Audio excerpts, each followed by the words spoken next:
I would say I was pretty instrumental in doing technology projects for the company, but I'm not the billing manager. I'm not the prior authorization manager. I'm not working with this on a day-to-day basis, but I am responsible for all of it.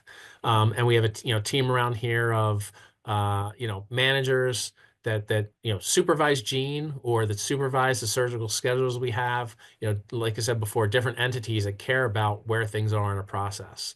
And so, being able for me to log in securely, two-factor authentication and get in and just, maybe save a dashboard and look and see, okay, how how do we look for next week? How do we look for the next month? Are we on top of things? I don't, we do the calls every month. I don't jump on every call. I jump on a lot of them, but I don't jump on every call.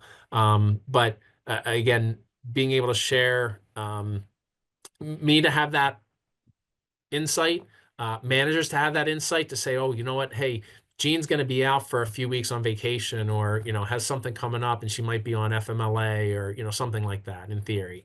For them to be able to say, okay, well, then let's train somebody else how to get in the system and, see what her views look like. Or if I have a surgical scheduler that supports 2 or 3 surgeons, how can I give them a view that can be saved that's only looking at the surgeons that they're responsible for, that they care about.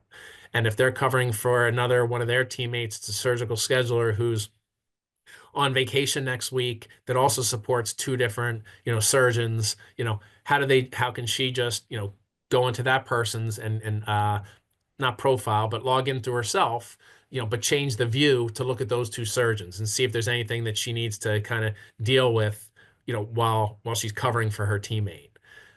So it's used at, the management level and the practice executive level. It's certainly used at the manager's level. It's used at the staff level. And again, having that insight lets us know, like I said, predictability. Is Gene going to drown?